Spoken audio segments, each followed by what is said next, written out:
bit about Practice Builders. So Practice Builders has been around since 1979.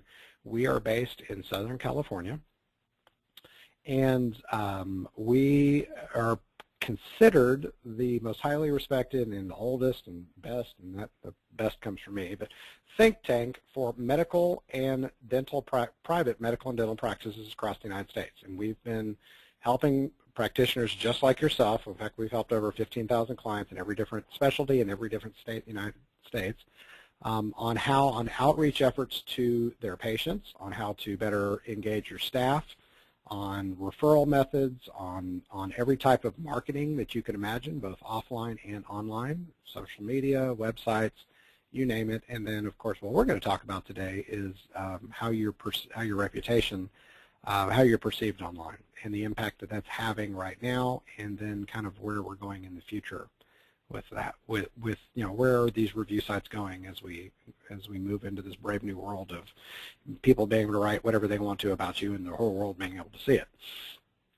So, and this, of course, is all about you, and I take your reputation very seriously, as I know that you do, and I want to make sure that you have a thorough understanding of what's out there, and what we believe the impact to be, and then I'm going to show you a way that you can start to be proactive about your reputation and allow you to protect and to a certain extent control your reputation in a way that is legal and ethical, and is respective of your patients' wishes and desires, and especially considering the very the unique relationship that takes place between in therapy, in psychotherapy.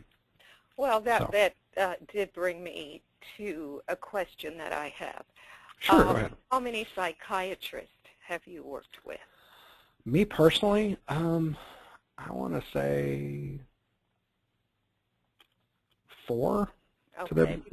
So not tons and tons, but I mean, Practice Builders as total has dealt with hundreds. But me with this, because keep in mind, I just deal with this particular product line. I'm the product manager for this solution, and we deal with every specialty there is. So okay. We have a very unique patient population, okay, as I'm sure you can deduce. Mm-hmm. Okay, go on. Tell okay, me. all right. Well, so let me. What I want to do is I'm going to show you what's being said about you. We're going to look at the different sites, and we're going to look at the impact. But before we do that, I want us to both be on the same page, both literally and figuratively, about the about what's happening, so that as you determine what's in the best interests of your practice, you can make an informed decision that understands not only the content that I'm about, but the context of all of this. So, you know, is this something that is a nuisance? Is this something that is a boon? Or, you know, so you know, what does this mean for you? I want to make sure you understand totally what's happening, because this is evolving very, very quickly.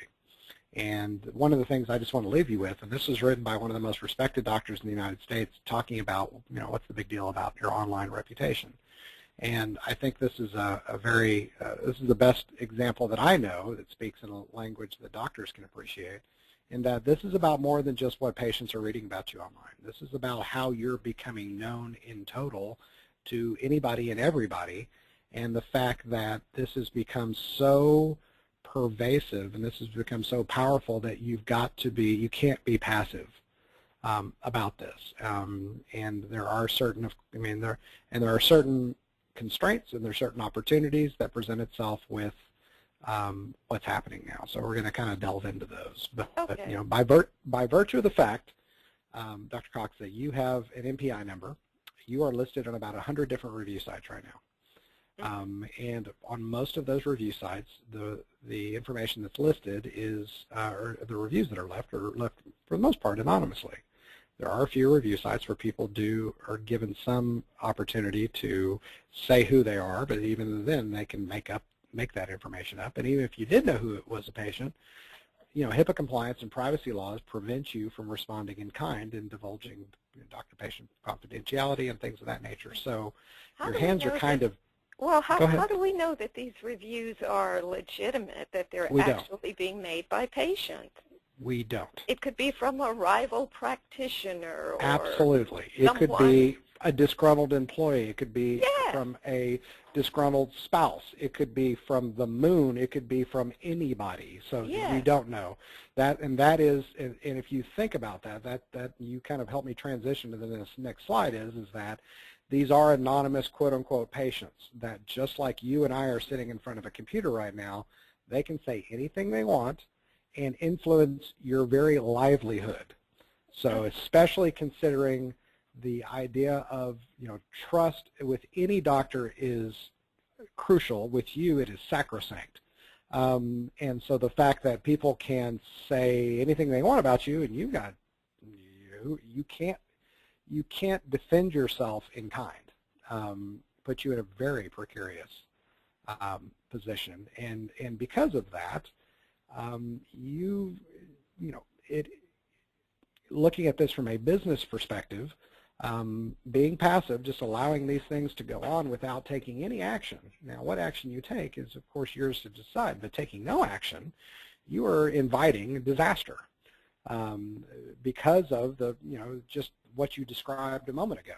And add on to the fact that the way that people are picking their doctors today is dramatically changing due to a variety of different factors. The fact that we are now almost a generation into being online, the fact that there now are all of these review sites, and I look at review sites as repositories of information.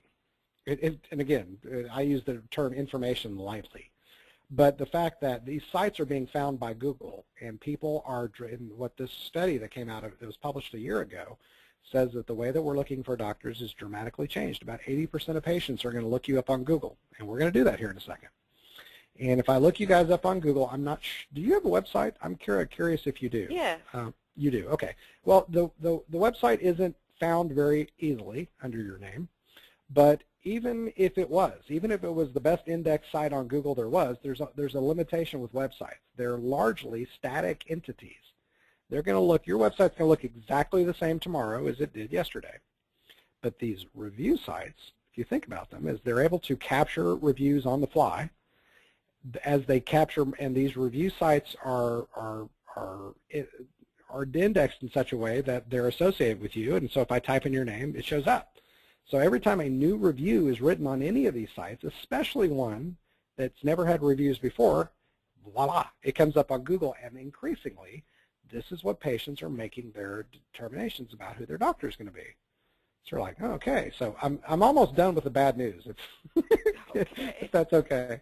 So, sure. So where are patients going to learn about your reputation? Well, they're going to learn about them on the first page of Google, primarily. I mean, yes, there are about 100 different review sites, and even if there were reviews on every single one of them, which there aren't, a lot of those review sites would be buried and would never be seen. But what appears about you on the first page of Google, if you think about any kind of search you do you ever go to the 6th page of Google unless you're a geek? Rarely. Unless you're really wanting to do some research or something. But what shows up on the first page usually suffices. And as we'll see in a second, these review sites are starting to dominate the quote-unquote what Google considers to be relevant information about you. And here's the most insidious part about this, is that it doesn't take many negative reviews for the average American to think twice about using a particular product or service or practitioner. About half the population will bail once they get to about 3 negative reviews. And the worst thing is that if you lose a patient, a prospective patient, mind you, that decided not to, if they were considering you, but they read some negative reviews and they decided to go elsewhere, how do you get that patient back? You don't, because you never knew you lost them in the first place. And that's really, that's the precarious part. Now, you're not the only one that's had some negative reviews written about you. One of the reasons I do what I do every day is because these are 2 doctors you can see on the screen right now. I know both of them very, very well. And both the reviews, I'll go through them, are both as false as can be. In fact, the review that's on the right-hand side, it's a Yelp review. Now, are you familiar with what Yelp is? It's a fairly new site, I believe. It's a fairly new site. It's the most popular review site in the world. And I did see one about My Practice Yes, on there Yelp, is one. which was We will false, talk about that in a second. which So, was yeah. totally inaccurate. Exactly. Well, here's another one that's inaccurate. This is a review written about a foot doctor in the Midwest, where essentially this patient said that she operated on the wrong foot. You know, Dr. Cox, this never happened. No circumstances. It never happened. It is flat out, and it was there for the whole world to see. And it's still there to this day. The review that's on the left, it's not the worst review I've ever read.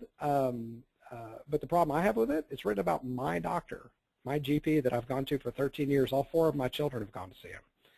And he's not just any doctor, he's not just my doctor. This man has literally put years back on my life. And when I looked him up about 17 months ago, this was the only review that I found about him. So I kind of took that personally. And unfortunately, that's not the case anymore. But if I had gone to see him, I'm glad I went to see him 10 years before this review was written. Because if this was my first impression, when there's a lot of other doctors I could go see, why would I go there? But again, that's the insidious part of this.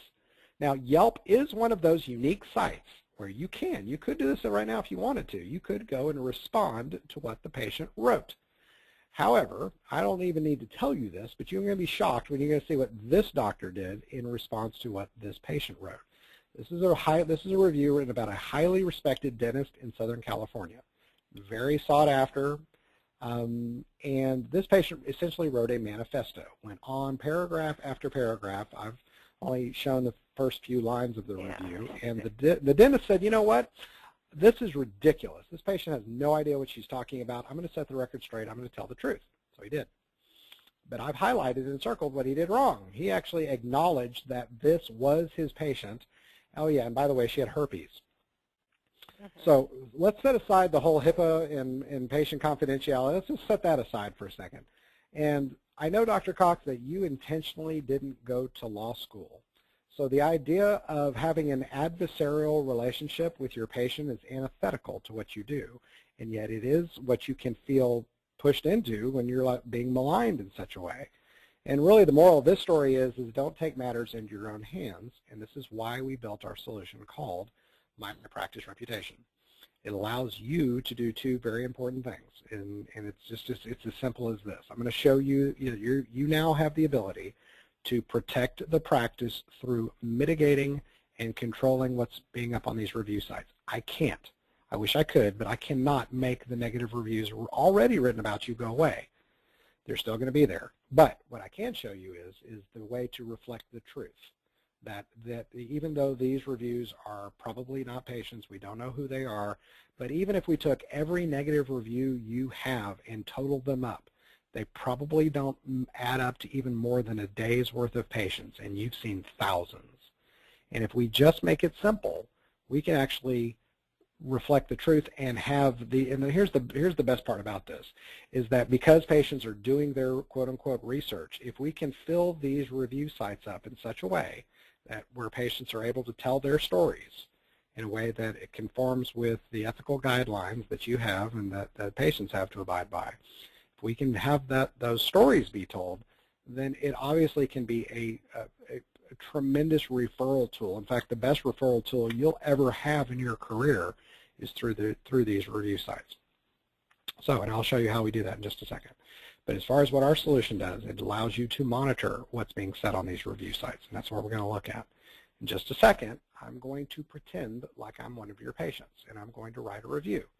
And I'm actually going to publish that review. I will immediately take it down, but I will show you how it's possible to get reviews published and what is asked of patients, and it's not much for them to do that. But most importantly, you're going to have the ability to pick and choose what happens with these reviews. We're not preventing patients from doing anything. We're just giving them the opportunity to share what they feel and think about you, giving you the discretion on what happens with those reviews once they come into our software. So it gives you the ability to monitor all the review sites at all times, easily capture feedback from every patient you see, and this is another means of patient care because this gives you the ability for enhanced feedback. You know, I know that you work very hard at trying to make sure that you address your patients' concerns and needs to the best of your ability. And sometimes there's things that are left unsaid, and there's sometimes that people are less than pleased for whatever reason, most of which have nothing to do with you. And there's nothing wrong. You're in the service industry, and you deal with the public. There's nothing wrong with someone being upset from time to time. But what there is something wrong with, and you've already spoken about, is these anonymous nastygrams that are written about you. So if we can help give patients a voice in a way that is safe, in a way that doesn't harm you, you're better equipped to help them than you are even today. If there are some things that are happening unbeknownst to you, there's maybe some staff or practice infrastructure that needs to be addressed through a consistent theme that appears through these, and you're now better equipped to address those. But the reality is that you're a fantastic doctor, that your patients come to see you, you transform lives, you do the very best job you can, and your patients do appreciate the work that you do. And if we just make it very simple for them to share that and do so in a way where they want to share that, they will. So let me show you, and it doesn't take long to change any kind of reputation online. In fact, this is an example. It's very different than you, but this is an example of an orthodontist that's in Denver, and they didn't have very many reviews. They only had about 9 when I first started working with them, and their overall score was a B. They had reviews on 3 different sites, and this is very similar to what you're about to see about you as far as the way this is laid out. Now, or fast forward about a month later, they now have reviews on the majority of the sites. They had over 26 reviews in a little over a month's time. They now have over, I think, 47 reviews at this point, and just keeps growing. So let's see what's being said about you. So what I'm going to do is I'm going to log into your account that we created for you. And what it's going to show us is that you've got reviews. You've got 23 reviews on a variety of different sites. So you've got reviews. Can you see this? I don't know if this, I can make this bigger if you need me to. Make it a little bit larger. Okay, I'll make it, yeah, I have no idea what size screen you're ever watching any of this on. So is that okay, or a little bit bigger than that? A little bit larger. All right, here we go. All right. That's good. So, all right. So here are the major review sites. This isn't all of them. This comprise about 98% of anything anyone's ever going to see. You've got ratings on Health Grades. Health Grades is one of the oldest review sites. It's not really a review site, it's a rating site. There's no testimonials listed there. Just people list, they just rate you in a whole bit with 1 to 5 stars in a whole bunch of different ways. You've also got reviews on RateMDs, and I'll pull that up for you real quick so you can see those. I'm going to come back, and you've got ratings on Vitals. You've got a B there with 8 different reviews. And all the rating sites, just so you understand the scores that are on here, all the rating sites have different means of rating. Some have 5 stars, some have 4 stars. We kind of give them all a common denominator and break them down A through F. So if you have like a 1 star, it's an F. If you have 5 stars, it's an A, so forth and so on. So, for instance, you have on RateMDs, and I'm not sure if you've ever seen this before, but you've got 3 reviews. Okay, so you have 3 reviews. And what I would ask you to do, and I know that this can be painful, and I admire your courage in looking at this, but just be mindful of the fact that, number 1, we don't know if this is a patient. Number 2, we don't, again, we don't know, even if it is a patient, who it is, and that this is only a handful of reviews out of the thousands of patients you've seen. So we've got, but the problem, of course, with negative reviews, you've got both here, is that negative reviews tend to be longer than positive reviews. So, nurse practitioner told the doctor what to prescribe. It was a yeah, of course, that would that would never happen. And again, I attempted suicide 2 days after seeing her the first time. I found her feedback showed very little insight or knowledge of my problem. So again, it's impossible for us to know anything more than this is online and this is impacting you.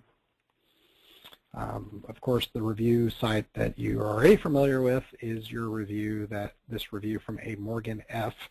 That was written. And again, this isn't, all of these reviews combined aren't even statistically relevant.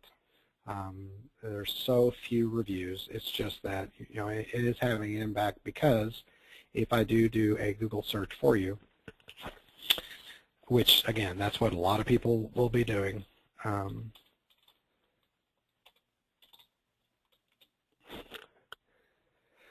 There is Health Grades and Vitals and Wellness, and some of the other sites will come in farther down the page, but these, there isn't anything that is, there's nothing that's compelling that says, please go see Dr. Cox. And again, it's not very many reviews. But let me show you an example of where we want to go with this, and I'll show you how we get there. So this, here's your example, and again, I just did the most rudimentary Google search, and you can do the same search yourself and find the exact same results.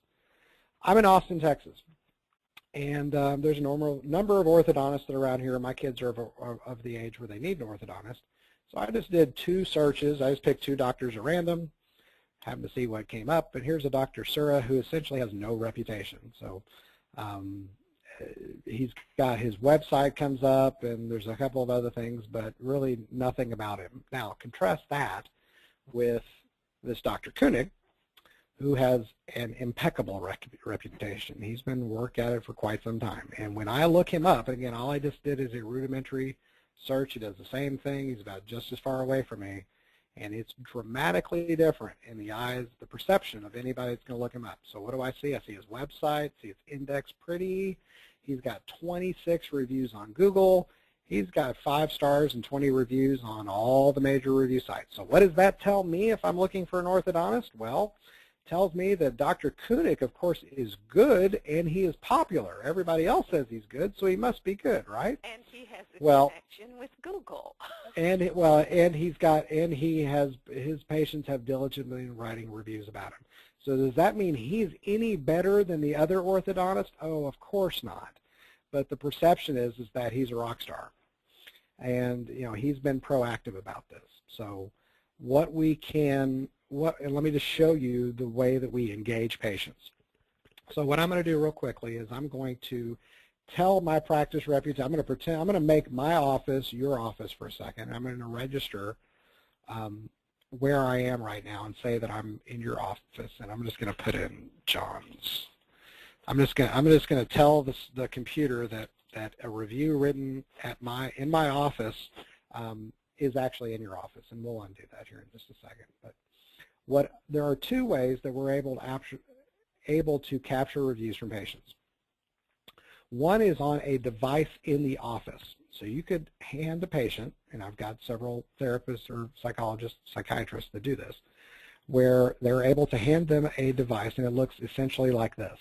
The page that they pull up looks like this, where they put in the date that they saw you. So I can just put in today. They can give you a grade, and it's always at the patient's discretion on what they put, but they will probably leave this at an A+, but if they want to change it, they can. They will put in what they saw you for, and so let's just put in therapy. And then they're going to write their review. And love Dr. Cox and her staff. Been seeing her for therapy for 2 years, and all I can say is life makes sense, and I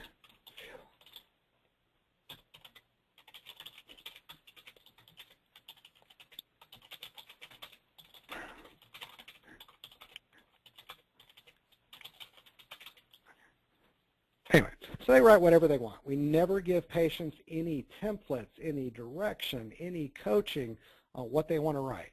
Because even if we would like, because some patients will go, you know what, Dr. Cox is fantastic. Okay, that's good. Thank you for writing that, but that doesn't really compel anybody to either want to see you or not want to see you.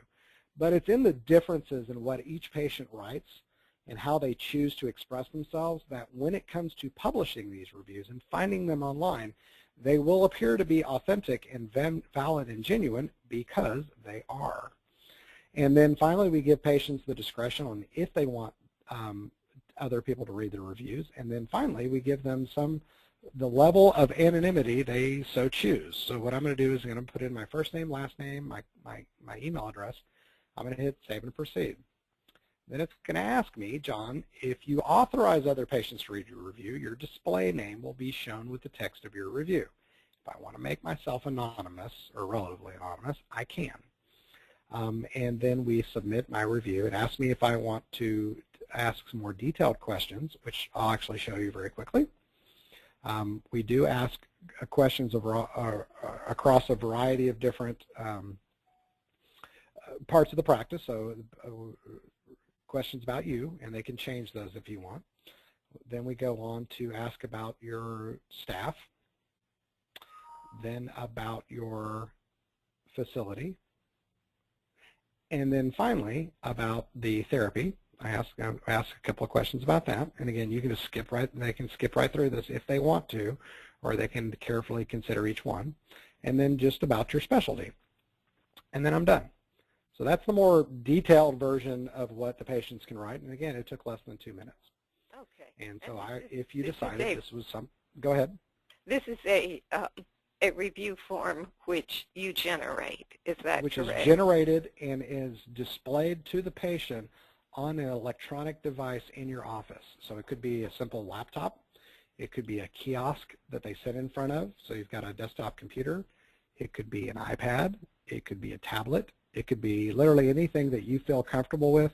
And in using a protocol and an approach that we would determine together.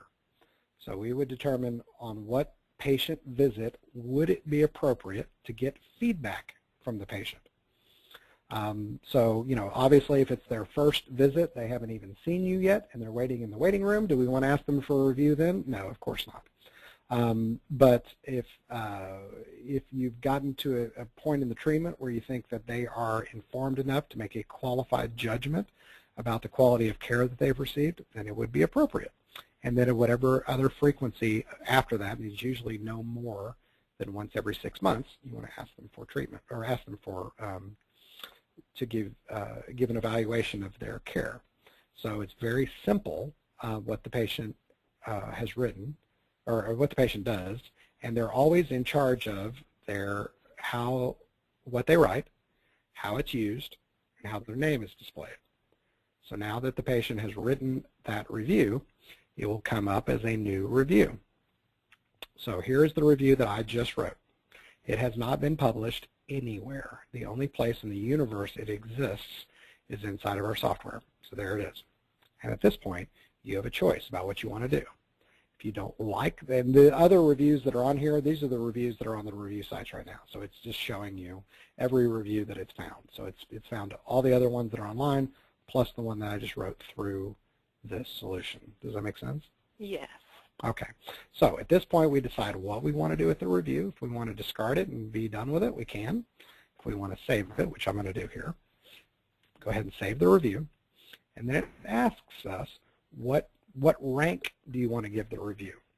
Now, what you're doing here is you're telling the software how much you like this review, how well you believe it represents what you do. And so you can rank the review anywhere from a 10 to a 1. And essentially, I coach you on the way that you rank a review is it's very simple. How well does this review tell a story? So, the thing that patients, when they're reading these reviews, they want to be able to relate to the people that are writing them. So the more details that someone gives about their own experience, the transformation, the care that they've provided, the more anecdotal details that they give, the better the review is, the more relatable it is. The other things we're looking for is we're looking at the words that are in the review, because this review is about to get published. And so does it use your name? Does it use the name of your practice? Does it use the name of your specialty? Does it? And I did a really bad job now that I'm looking at this. I just used your name and therapy. That was pretty much the only keywords that I put in there. But all of these reviews, once they get published, they get scanned and picked up by Google. And so to the extent that they have the certain search terms in them, like your name, for instance, then the higher they will rank in finding. So let's just say I did a really bad job, and we'll give it a 7. It's nice enough that we want to publish it, but if there's another review that's better, then we want to give preference to that other review. So all I've done is I've saved it, I've ranked it, and now the review has been saved. And then the final thing is that we want to publish the review. And so, and again, we don't have to if we don't want to. The patient had the choice of they decided they wanted to read the review. And so when we go to publish the review, the system will remind us ethically of what we're doing. It says you're requesting the publication of this deselected review. This means that you certify that this is your patient and this is what you did for them. The patient wrote the review in their own words. You did not pay or coerce the patient, and the patient authorizes the review for public viewing. So if you agree with all of that, then go ahead and publish it. If you don't, then don't. And you have to make that choice on a case-by-case basis with every review that comes through. So now, what happens after that? Well, my practice reputation is starting to work on this review, and it has built into the software the ability to figure out where this review should go. And it does it based on several things, not the least of which is where you need it. And you essentially need positive reviews everywhere, but you really need them on specific sites. So our highest priority is where there is the most harm. We'll work to mitigate those reviews. We also have to take in consideration how each of these sites will accept reviews. Some sites, our software, it's very simple to publish a review on behalf of the patient and with their permission. Some sites, we can't do it at all because the patient actually has to have an account. For instance, one of those sites is Yelp. So what happened was just a second ago when I published the review, you may have noticed I got an email. I'm going to show you the email that I received as a patient. So let me open this up real quick. And this, I apologize, I can't make this any bigger, but I'll just read this. It says, Dear John McCumber, thank you for providing the following information about your experience with Dr. Flora Cox. And it reminds me of the review that I wrote. Here's the review I wrote. I'm highlighting it. It asks for my help as a patient to share that review online. Again, I'm in complete control as a patient. But you have made the choice that you like this review enough that you want to see it online. So the system is going back to the patient and saying, hey, John, if you wouldn't mind, we need some help on Yelp here. Would you help us by publishing this review on Yelp? And if they decide they want to do that, and if they want to, it makes it very simple to do that. So it gives me 4 steps. I have to copy the review that I already wrote, click here to go to the Yelp page, click to write a review, and then paste the review from the clipboard.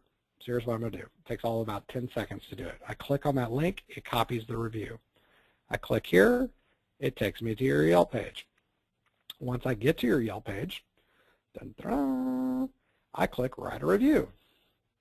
And the only reason I'm doing this is because you liked my review so much that you said, yes, I want to see this online. So I click write a review, and when Yelp decides it wants to cooperate, I'm actually, just so in full disclosure, I'm actually logged in, as I always am, into my Yelp account. Your patients may have to log in, or they can create an account if they, and usually it's just by clicking on their Facebook link. But now, you now have 2, let me put it in English real quick. Let me try pasting it again then. There we go.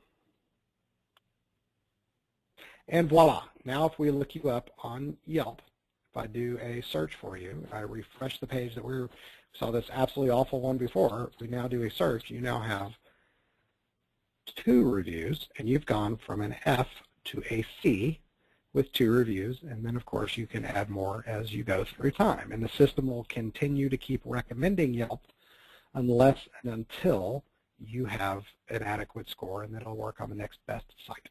So that's how we engage the patients to have their reviews published, again, with their permission and with their cooperation. We can also publish the reviews on some of the other sites with their permission, but without their cooperation. We can do it for them. And that's pretty much how the solution works. So, okay, what do you think? Go ahead. It sounds like a great system. I have a question, though, regarding the technicalities of Yelp. You're saying that there's something different about Yelp, that you have to have a special account to publish a review. If you've never been on Yelp, let's say you've never been on Yelp before, and you type in Mexican food in Decatur. I don't even know if you have a Mexican food place in Decatur, but maybe you do. In fact, I'll tell you what, let's do it this way. Let's type in restaurant. This will make it a little bit more relatable to you because these are places you see all the time. So you ever been to the Iberian Pig? No, I have not. Have you ever, okay, how about Wahoo Grill or Cafe Alsace? Cafe Alsace, I believe. Okay, a Cafe Alsace. So there's been 96 people who have written reviews about the place. If you go on Yelp right now and you don't have an account, okay, you can click here where it says write a review, but in order to post that review, it will ask you to say, who are you? You know, create an account with Yelp, because they want you to continue to interact with Yelp. And so when we take patients for whom they have written reviews that you like, it will, and if they don't have an account, it will encourage them to create an account. And so they can then post a review. Our system can't do that for them because it requires them validating their email address, putting in their information. We can't and won't do that on behalf of the patient. That's the patient's. I mean, that's privacy and identity theft and things of that nature. So all we do is we'll go back to the patient and say, hey patient, thanks for the reviews you wrote. We would love it if you would choose to post this review on Yelp. We'll make it really easy for you. You just do a couple of things. You saw how easy it was for me to do it. But again, the patient has to cooperate with us in order to make that part happen. That is not the case. What would they have to do? They would have to essentially click on the email that I showed you a second ago. They would, oops, where am I? Oh, I forget. I'm sorry, I forget which email account I used. They would have to click on this link. See this link right here in the middle of the page? Yes. And they would have to do the steps that I did, which was go click on the Yelp logo and then do each of the 4 steps, which were copy the review. Here, let me go back and I'll show you again. So I'm a patient. I've written a review in the office. I had my consult with you, and I go home. You receive the review in My Practice Reputation. You're looking at it. You're like, it's a pretty good review John wrote. I would like to see this online. So you publish it. And let's say you do it like 8 o'clock tonight. Okay, so after you're done for the day, or maybe 9 o'clock, I'm not sure what time you're done, but you're done. You log into My Practice Reputation, you see the review, and you click publish. Then that email goes back out to the patient and says, hey John, you know, Dr. Cox likes the review you wrote. Would you please help us by sharing that review on Yelp? So I'm at home, I click on it, and I get to this page. And it says, okay, thank you for choosing to share your review on the internet. Please click on the review site where you have an account. And if they don't have an account, they won't click on it. Right. Or they might. Some people are curious, they'll just click on whatever. But if they don't have an account, then okay, then they receive the review, no harm, no foul. Moving on, we can still publish the review on the other sites. But it picked this site because you have more harm there than another site. So again, the patient clicks on it at home. If they don't, and they come to this page, and we make it very simple. So we remind them of what I wrote a few minutes ago. And it says just click here to copy the review. And when I click on it, it puts that review in memory on my computer. Then it clicks here to go, it takes me to your Yelp page. And then it enables me, in this case, I could edit the review that I wrote. But in this case, it gave me the ability to post the review under the account I already had. But if I didn't have an account, I can post it and create an account all at the same time. In Yelp, it's such a popular site, they make it really simple. They give you a link for Facebook, and it'll instantaneously connect you to your Facebook account, and you can post a review. That's how I did it the first time I got them. I posted on Yelp as I connected to my Facebook account. So suffice it to say that the sites themselves make it very easy. That's how they get popular. They make it easy for you to create an account. And so I'll leave it to them to figure out how to get the patient to create an account, but I just know it's very simple. Okay. And it's why it's the most, if it wasn't simple, it wouldn't be the most popular review site in the world with all the reviews written about the cafe that we're looking at a second ago.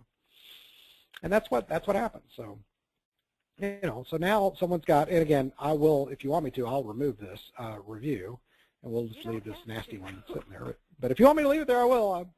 You can leave it. I have. All right, fair enough. All right. So I'll leave the review there. Someone will know who, they'll see who I am. But again, the thing to take in consideration is that as we keep adding reviews to all of the review sites, 2 things about this search for you on Google will change. Number one, these scores will get higher, because you're choosing the 5-star reviews and you're adding that. So now when we get to 25, you'll go from 3 to like 4.5, and then we'll slowly be pushing you up.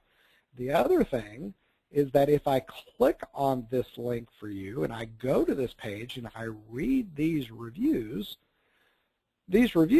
fortunately, are listed chronologically. So the last review that you received was on the 13th of April. Let me blow this up a little bit bigger. So guess what? If we get a review written on the 16th of August and on the 23rd of August and on the 6th of September and so forth and so on, all of these reviews, especially the nasty ones that are down here, start to fall farther and farther and farther and farther down the page.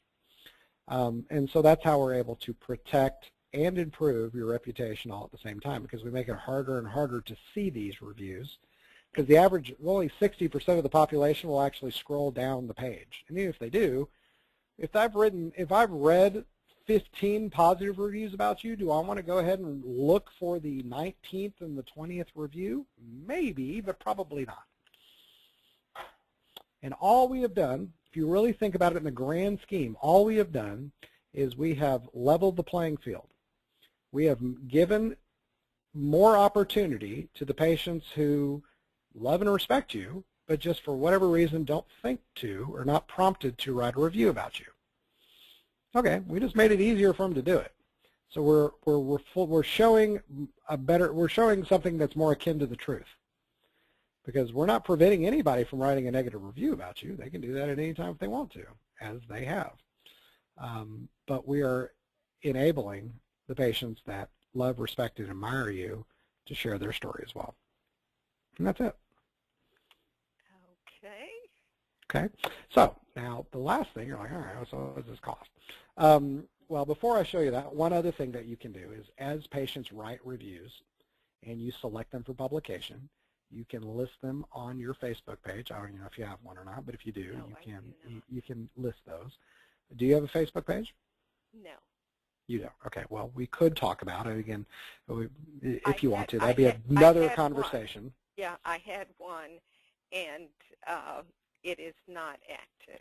Okay. So if you decided you wanted to activate it, and you can either, we can facilitate, that's a whole separate conversation if you want, and we can talk about that when and if you want. But we can also put the reviews on your Facebook page. There's nothing you need to do. It's all set up. It all happens auto-magically, those reviews, just like this one does. So as you get new reviews, and here's the one thing I'm here to tell you, Dr. Cox, is the best review you're ever going to read is the one you haven't gotten yet. Because we've never really kind of opened the floodgates to having patients. And, you know, that's the thing about this is I know you get feedback because that's the nature. You talk to patients about themselves, but rarely do they talk about you. One of the things I find from practitioners, as they get all this additional feedback, it reminds them why they started doing this in the first place. Just because you get all that feedback, you get warm fuzzies, and you get, and you find out a better perception how your patients perceive your care. And if you're getting something that's not just one-sided, but that's balanced, then, it makes you better at what you do. But we can also share those reviews, again, the ones that you select, and the patients decide that they want to share. We can also share those on your website. Those can come up dynamically. So as new reviews come in, they show up at the top. So that's in total what this solution does for you. But the way that the solution works, and that's one of the things I love about this, is that the way that we've priced this is it's for a single license, which is what you would need, single location, one provider. It's $299 per month, and it's on a month-to-month basis. You only use this solution as long as you think that it's working for you.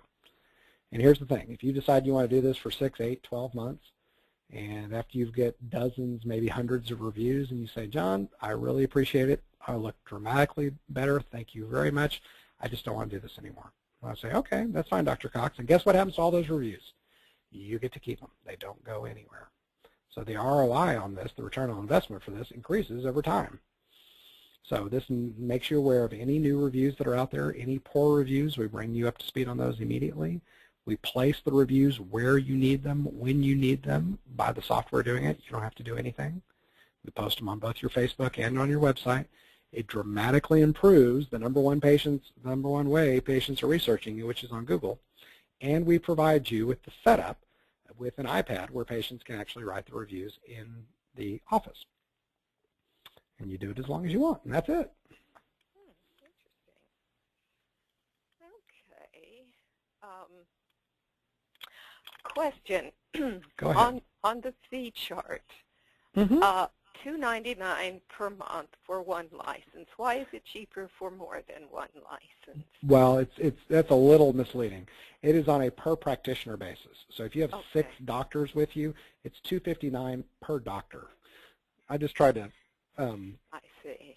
I kind of almost want you to ask that, especially if you're part of a larger practice, to show you, number one, it's much more expensive if you're part of a very large practice. Okay. And what about there is a discount. What if there's a nurse practitioner involved? Or I have dealt with hundreds of practices, activated probably well over 1,000 doctors on this. I have never put a nurse practitioner on there for just the simple reason they typically don't attract their reputation. While a lot of times, ironically, the reputation of the nurse practitioner a lot of times is better than the doctor. And I have no idea in your case, but they typically don't attract a positive or a negative review. They're not the name, they're not the franchise name in the practice. So you can have an account for them, but I don't think you're well served by having one. I think you're usually, now you can tell me information I don't know right now and change my mind, but I don't think you need one. Well, I'm curious about this. Okay. And well, we can look at it. I'll tell you. I may try. I do want to get some feedback from my practice manager, but I think I'm going to go ahead unless I get something excellent. Really negative. Well, here's what I'm going to do to make it. What's your practice manager's name? I'm not going to call him. I'm not going to talk to him. I just need to know their name because I'm going to put it in a video for you. Okay. Her name is Sandra. Sandra. I don't need her last name. Don't need her last name. And then I have a web administrator. Oh no. Well, here's what I'm going to do. Just so I can explain what. Okay. No, absolutely. No, that's fine. That's fine. And I'm available to answer any and everyone's questions. But what I'm going to do is later this afternoon, I'm going to record a video. I'm going to email that to you, and I'm actually going to speak to Sandra. I'm going to talk to her about my consultation with you, and we're going to go through all of that. And I'm going to give her just a 5-minute recap of everything we just discussed. I'm going to show her, here's what's being said, here's the way our solution works, here's me writing a review, and here's me publishing it, and explaining in total what, here's everything you need to know about it. Anyone that has any question, so it helps, nothing's lost in translation as you're speaking to Sandra about it. Plus, it'll remind you of a few things that you may forget in the time after we hang up here in a minute. And so you can go talk about that with your IT person or anybody else. I'll be more than happy to address any and all of their concerns whatsoever. And when you guys want to get started, let me know. Okay, I was going to say, if I make a decision to get started in the next day or two, what would be entailed in getting started, and what time frame would we be time frame is really up to you. If you decide once you get started, I will send you the billing agreement.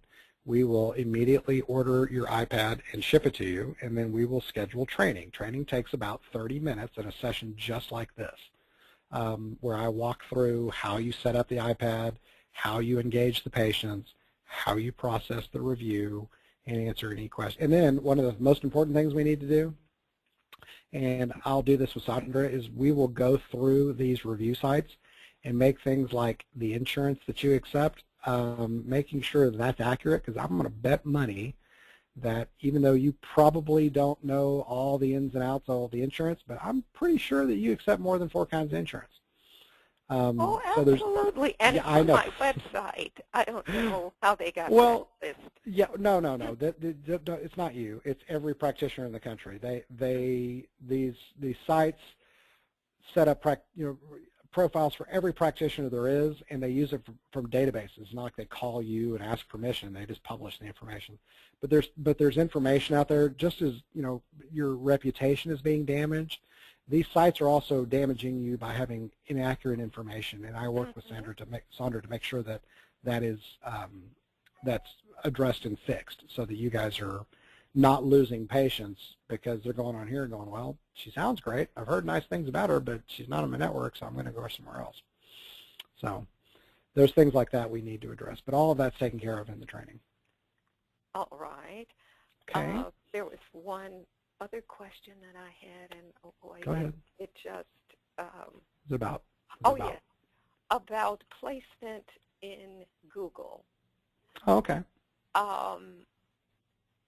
How, I mean, does your business do anything about a better placement? Yeah, well, yes and no. So, well, I mean, yes and yes. I'm sorry, I said that wrong.